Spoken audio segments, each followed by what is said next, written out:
भारत की संसद की गतिविधि की छवि राज्य विधानसभाओं के लिए भी प्रेरक बने, ऐसी मेरी पूरी आशा है।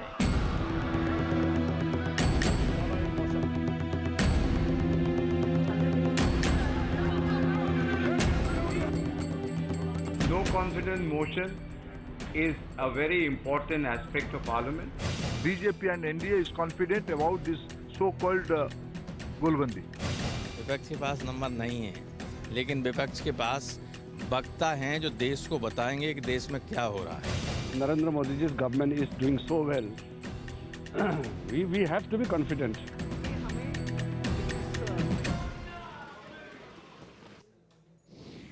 Well, as expected, a stormy start to the monsoon session of Parliament. Fireworks on day one, and the Modi government is set to face a floor test on Friday. NDA's estranged ally, the Telugu Desam Party or the TDP, moving a no-confidence motion which has been accepted by the Lok Sabha Speaker Sumitra Mahajan. The motion will be discussed and voted on this Friday in what will be the first floor test since 2003. The government should not have difficulties in winning the trust vote. The numbers should be on their side, but this could be the moment of truth for some parties that are right now sitting on the fence. Parties like the Biju Janata Dal, the TRS, the AIADMK. So is this trust vote a bigger test of opposition unity ahead of the 2019 elections? We discuss all of that and more with a special panel, but first let me go across to my colleague Parikshit Luthra to find out how the numbers stack up. Parikshit.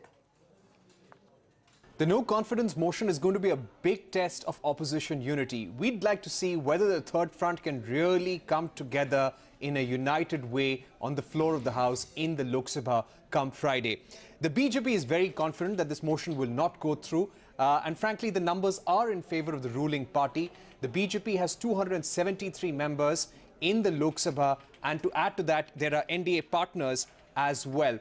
Though there is a twist, and we'll come to that in just a bit. The BJP has 273 members on its own. Add to that, the Lok Janshakti Party has 6, JDU has 2, Apna Dal has 2, Shiromani Akali Dal has 4. So this is 288 plus, including the BJP and NDA partners. The Shiv Sena, while the BJP says we have support of 310, the Shiv Sena is saying we are undecided. So that's important. If you look at the UPA is 66 members in the House. Add to that, the Trinamool Congress will be voting in favor of the motion. That is 34 MPs from the Trinamool Congress. YSR Congress, 3 MPs from the YSR Congress will be voting for the motion. TDP, 16. TDP, of course, brought this motion, so they will be in support of this. So 119 plus is the number that we're looking at. Undecided, the number of MPs who are undecided, Shiv Sena, 18, Biju Janata Dal, 20, TRS, 11, AIADMK, 37. So there are fence-sitters right now. It will be interesting to see which way they go. But interesting times. There would be a discussion on Friday. We're looking at extensive discussions, some stormy scenes in Parliament as well. The BJP will succeed. They do have the numbers on their side, and they say this is just a pressure tactic. But this is a larger test of opposition unity, as we pointed out earlier, and let's see how things pan out and what is the kind of support that the TDP and Congress is able to muster on the floor of the House come Friday. Parikshit Luthra, appreciate you joining us there with the arithmetic as we go into the no-confidence motion on Friday. Joining us now, TDP MP Kesaneni Srinivas, Gopal Krishna Agarwal of the BJP, Sanjay Jha of the Congress and Juhi Singh of the Samajwadi Party. Appreciate you joining us here on CNBC TV 18. Mr. Srinivas, let me start by asking you, because it is the TDP that moved the no-confidence motion and that has now been accepted by the Speaker, Sumitra Mahajan. My question is, what do you hope to achieve? Have you reached out to political parties like the AIADMK, like the TRS, even the allies of the BJP like the Shiv Sena? How do you intend to muster the numbers to give the government any cause for concern?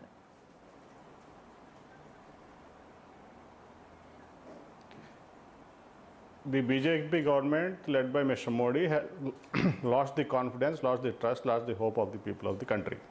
So whatever promises made by Mr. Modi before becoming the Prime Minister in his election rallies and election meetings, totally he has failed to fulfill, not even one promise he has fulfilled, and he has failed totally.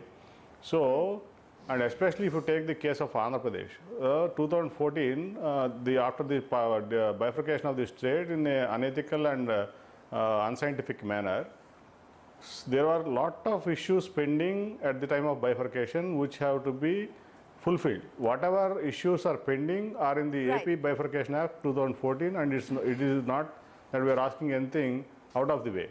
So whatever promises, 18 promises and the issues and the promise made by the then Prime Minister on the floor of the Rajya Sabha, the special category status for Andhra Pradesh is the main demand of TDP. So in this connection, even after the last budget session, when Mr. Jetli that this is the demand of the TDP and the demand has not been accepted by the government. My question to you is simple, sir. While a lot of political parties, some in opposition and perhaps even within the NDA might sympathize with your cause, the question is, will they vote for you? Definitely, see, not only Modi lost the trust of the people of the country, he has lost the trust of the allies and also his own party members. So definitely we have the confidence that we will sail through this no confidence motion. Simple question, sir. Have you reached out to the Shiv Sena? Have you reached out to the Biju Janata Dal? We are in talks. Have you reached out to the AIADMK? Have you reached out to the TRS?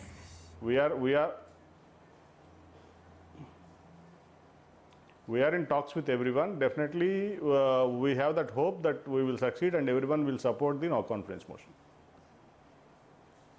Okay, let me go across to Sanjay Jha now. Sanjay Jha, that is the hope of the Congress party as well. Your party leader, Sonia Gandhi, stating categorically that we have the numbers. Can you take us through how you've managed to get the numbers, Sanjay Jha? Have the fence sitters given you any indication on whether they intend to go along with this motion and support the motion moved by the TDP? How is the Congress feeling confident of the numbers adding up? And my second question to you is that while you might in fact embarrass the government, as somebody a short while ago said, number nahi lekin pravakta hai, and you hope to embarrass the government on the floor of the House. Outside of that, what is it that you hope to achieve?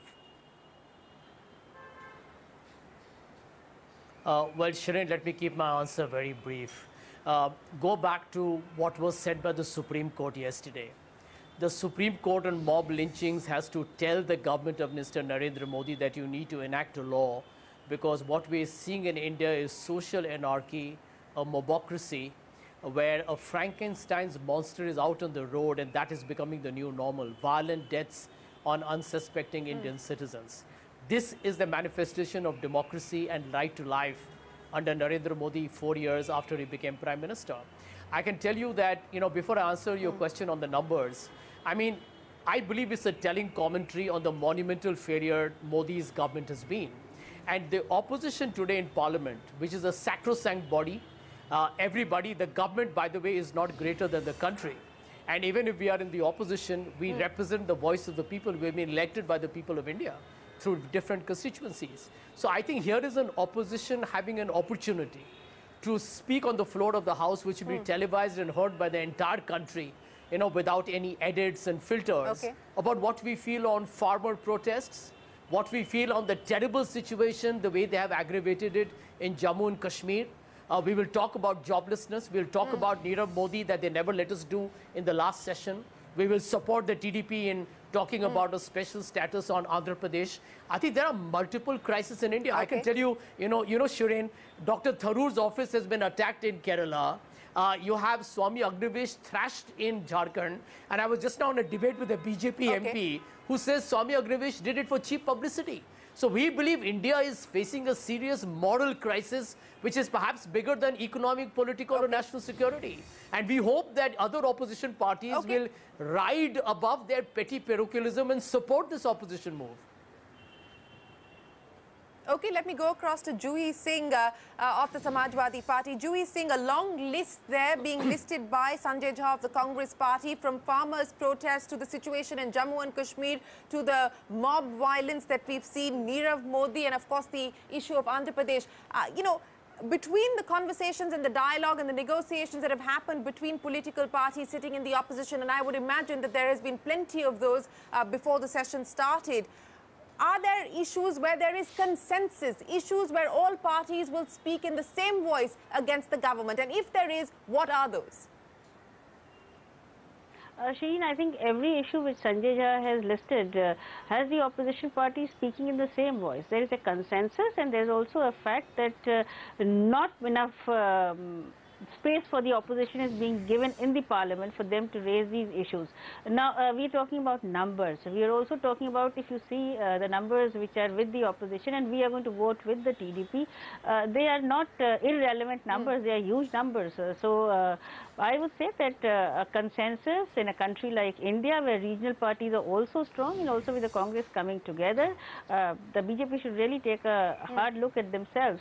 I don't know whether the government will fall or who will vote. I mean, there would be negotiations going on with other regional parties, but I would know that all the issues Mr. Jha has listed, if I repeat them again, it will be a wastage of time. Those are the issues the opposition wants answers on, and the parliament is the right forum where we want to raise it with the no confidence motion, so that people know we are serious about it, and we will try our best to get the no confidence motion through.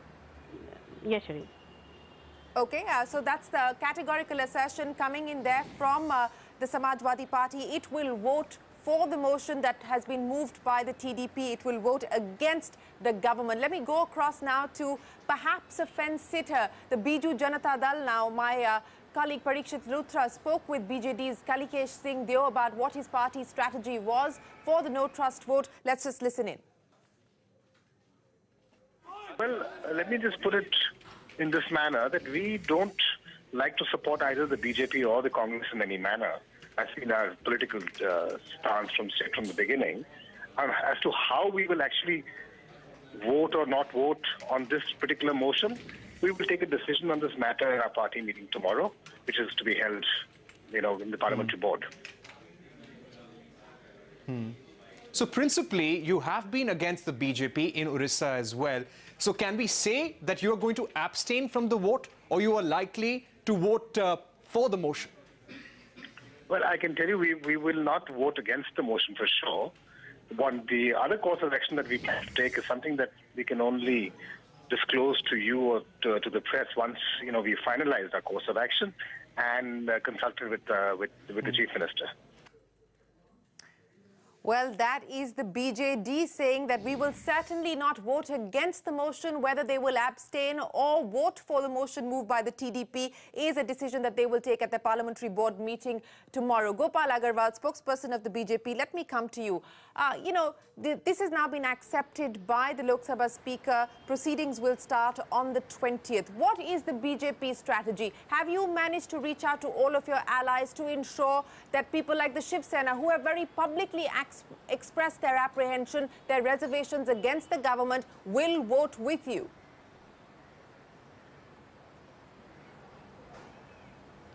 Definitely, our president has been meeting everybody, and we are continuously in touch with the NDA allies, and they are with us. There are differences, definitely, in a large organization and such a large country. There are bound to be differences. But I think this no confidence motion, you rightly pointed out, what will the opposition, TDP or Congress achieve out of it? There is nothing. They are aimless, and they are just giving up. We consider it to be a golden opportunity to showcase what we have achieved for the nation in a short duration of 4 years with regard to economic development, with regard to anti-corruption movement, with regard to service delivery, with regard to infrastructure development. There are immense achievements that the government has, under Modi ji's leadership, has achieved, and this will be a fit time to come to the people and give the whole narration what the government has done, and break the facade of the perception that the opposition, particularly Congress, was trying to build. Second thing I would like to also mention is that when the Congress spokesperson speaks of the problems of the country, it seems like that they are reading their own report card of 65 years and last 10 years. If they are talking of so many problems, etc., it is most of the problems are creation of Congress. So, sir, Mr. Agarwal, is the government going to present its... Many things. Let me ask you, sir. I'm taking a cue from what you've just mentioned. Is the government going to present its own report card, or is the government going to present the report card of the Congress party on the floor of the House on the 20th? Yes.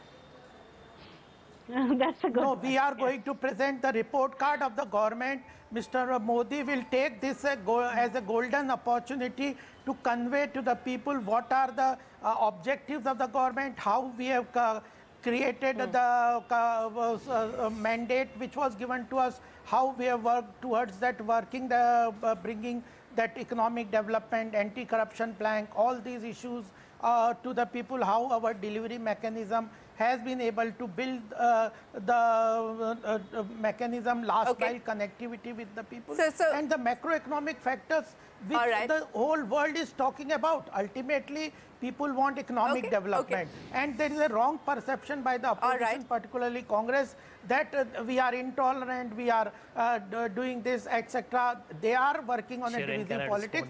That facade will also be broken by the Prime Minister. So it's perception against perception. All right. So Sanjay, well, perception against perception is what is going to play out. Unfortunately, we'll only have to wait till 2019, or at least ahead of the state elections, but 2019 will be the final vote.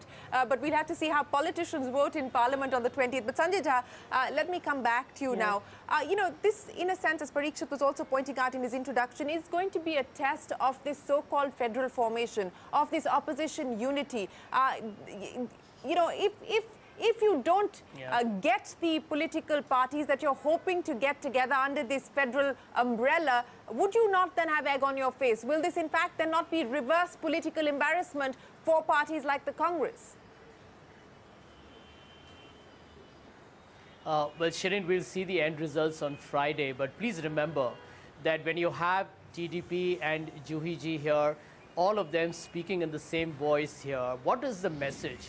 I think all the opposition parties in India have discovered over the last 4 years two hard realities. Number one, that this government has been a mammoth failure. I don't want to embarrass Gopal Agarwal too much, but everybody in this country is now going to talk about the promised 15 lakhs that never came, the black money which has gone up in the Swiss bank account since Modi became Prime Minister, the disaster of demonetization, the absence of those 2 crore jobs, and let me not even get into issues like farmer distress, health and education. So this government has failed. Now the truth is, what the opposition parties have also discovered is that Mr. Modi's government, Shirin, has utilized what I call as democratic institutions to bulldoze opposition. So you have the investigating agencies that have been used, money and muscle power, to buy out MLAs, to threaten ministers and the opposition leaders. And what we are discovering, and this is the most disturbing of all, that all independent institutions in India, whether it's a governor of the Reserve Bank of India, whether it's the Election Commission, unfortunately, even the judiciary got embroiled in the entire controversy. I mean, there are several institutions of this country that have now been threatened in terms of their stature and their integrity. And I think this is larger. I think this has become much larger than merely the electoral alliance for 2019. I think we are talking about saving India, saving Indian democracy. Let me tell you, this is not hollow rhetoric anymore. I think there are terrible concerns. Indian democracy is under peril, and we have a role and a responsibility that we want to fulfill. But okay, Juhi Singh, let me get wrap-up comments from you now. Sanjay Jha might say that this is not about electoral alliances, but at the end, Gopal, I'll come to you in just a second, but at the end of the day, it will be about being able to forge these alliances together, whether you take a state-wise approach or you take a national approach. What we've seen so far is that the negotiations that have currently been underway have made some movement forward, but then there's also been steps back. Will this be a crucial test, just as we saw with the Karnataka elections, all those opposition leaders coming together there? Will this be a crucial test for opposition unity? Shireen, an alliance is already in the making, and it will stand against the policies of the BJP. And of course, if the BJP comes with its report card, then the opposition is also standing tall in the parliament, questioning their report cards and their figures. That is why this no confidence motion has been really brought by the TDP, because certain promises were made by them for their regional autonomy, and federalism has really been thrown out of the books by the BJP. So we'll speak in the parliament, and the alliance will come into existence, and it will be a pre-poll alliance, and it will have a positive agenda to do what we are questioning the BJP on Friday. yesterday. All right, we will have to unfortunately leave it there. We're completely out of time. Mr. Sriram, Juhi Singh, Sanjay Jha and Gopal Krishna Agarwal. No, but I would like to Mr. Agarwal mention completely... Yes, go ahead. Now, Very ultimately, quickly, sir, the go ahead. test in the democracy is the elections. We have been, yes. The government and NDA government has been winning one election after 11, and ultimate test is democracy, and that is the true picture of what is there in store for us. And the opposition which is coming together, most of the parties have no cohesiveness. They are individual parties without any leadership. They are working for their family upliftment, and therefore there are frictions of leadership. And in democracy, the BJP hopes leadership without leadership, nobody can rule. So there is no leaders in among the opposition. I don't think they are going to succeed, and this is a golden opportunity as you said, for us Mr. Agarwal, to showcase what we have done. As you said, Mr. Agarwal, people of the country will decide on that. But for this evening, appreciate you joining us here on CBC TV 18 to discuss the implications ahead of the no trust vote on the 20th. Thanks very much for joining us on the Political Exchange.